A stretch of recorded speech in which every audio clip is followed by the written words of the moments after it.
But I didn't really tell the criminals a lot about my chest and things like that. I didn't really want sympathy from them.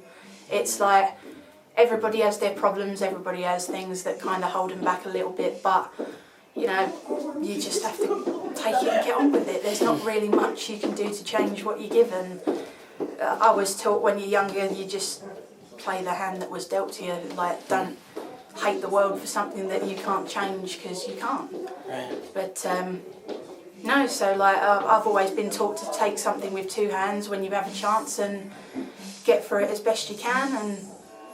And like I feel like I took up a brilliant opportunity coming here, and I feel like I'm going to go back to my dance school full of new ideas and speaking part French to the English, because they will be heavily confused, I think. But when I was 11 was my next surgery. My next surgery, I don't really remember much about the early years because I was only under 1 really, so I don't really remember anything. Right. Me mum kind of said that you would have to do another one eventually, sort of thing. But it will be explained and it won't be kept a secret to you. I had just left my primary school, elementary, and was heading on to secondary school. And in the summer holidays when we had the break, was my hospital visit. I knew something was wrong when all of my doctors were in the room with me and all sitting around me, and it was kind of like, I know what you're going to say to me. So he sat down and said, like, I have to tell you that you're now due your surgery, you need it done again. I understood what it meant. My mum and my dad, if I ever had any questions growing up, had always told me the truth. They never ever lied to me. Sugar-coated anything. No, they said to me that there's no point. Yeah, they said there's no point in lying to you, because if you do, and then you realise that actually I've lied to you, then you're going to hate me for lying to you in the first place. Right. So till the Friday, I was the first one to go in. I went down at 9 o'clock, and I don't remember anything until about 8 o'clock that evening. That was about the first time that I actually came round and did actually know who and where I was. Right. The first couple of times I woke up, apparently I spoke to people and said a few things, and I don't remember that at all.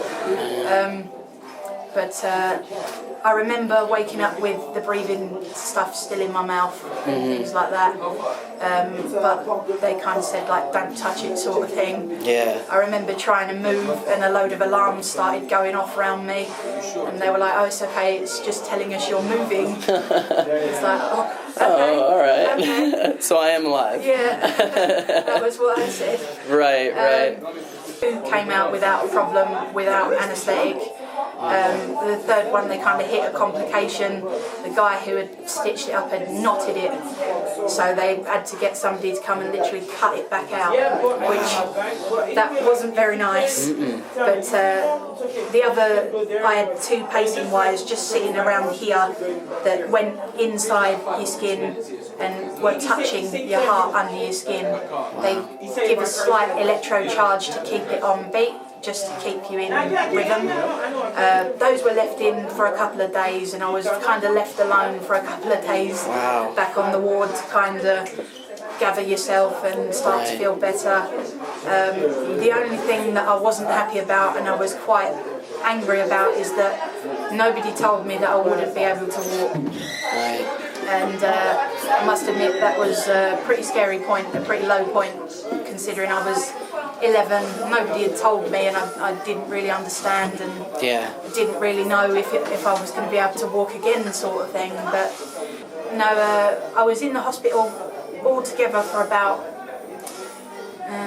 16 days. Okay. And by then I'd kind of got up and started to walk by myself and walk around a bit more, and they were quite happy that I was eating.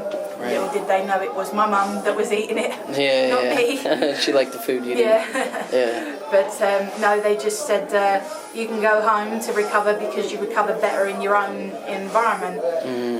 So we let you go home. And I said, when was I allowed to return to school? Because I was taken out of high school, secondary school, 2 weeks in, to the brand new beginning of a school. Yeah. I mean, new school year. Yeah, like I mean, it was a brand new school. I didn't know the school. I'd been there for like 2 weeks, and I was gone.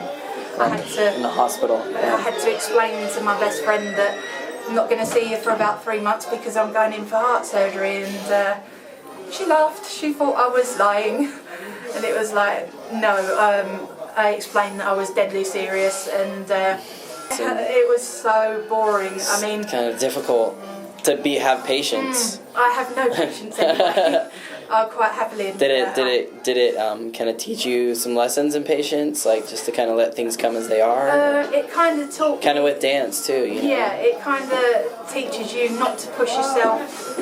That obviously you push yourself to a certain extent, but not to an extent where you hurt yourself. Right. And you become even worse with it because it's not worth it in the long run because you just set back even more. Yeah. So the patience with sitting around, after about 4 weeks, I talked my mum into letting me go back to school for 1 hour just to see my friends and let them know that I was alive. Right. And I was okay, and like she let me do that once or twice a week, and with the school we kind of built the hours up week by week as I got used to it slowly, so 1 full day wasn't too much. Yeah. But my class were very, very good. One of my friends spotted me in the hall, which I was trying to surprise them, which wasn't very good, but she had said like, oh, she's here, she's downstairs, and as I walked, I was escorted to my class for safety, and as I walked into my class, they all gave me a massive cheer. It was like, oh, thanks, sort of thing, like, oh, and they, like, after that, it was kind of like a yearly checkup. In the beginning, they wasn't happy when I told them I'd begun dancing. Yeah. I started dancing when I was about 15, 16. Okay. They were a bit concerned and said, like, you can hurt yourself, you can get bruises, this, that and the other, and I said, but you can get that in any sport. In any sport, It doesn't really matter what sport it is, you're not going to like any of them. Right. And they were quite persistent in me giving it up. I just said, yeah, all right, just to keep them happy. And my mum went, are you serious? I said, no. And as soon as I come out, said, So you no love way. dance, it's your passion. It has definitely become my passion. It wasn't until I was about 15. Yeah. I'll be totally honest, I fell on it by accident, and it was all thanks to a friend's little sister. Oh, cool. But I quickly fell in love with the vibe, and I quickly wanted to get better at it, and I wanted to be able to say that I'm good at this. Yeah.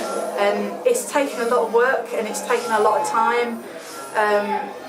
You kind of have to take it upon yourself and think, if you want this, you have to work for it. Yeah. Because nothing comes to you if you just sit and wait for it to be handed to you. It just doesn't. Like, I know people that have said, oh, this is going to happen, but I'll have to wait and see, and they've missed their chance because they never went after it. That's true. And they now regret it because they never went after it when they had the chance. Definitely.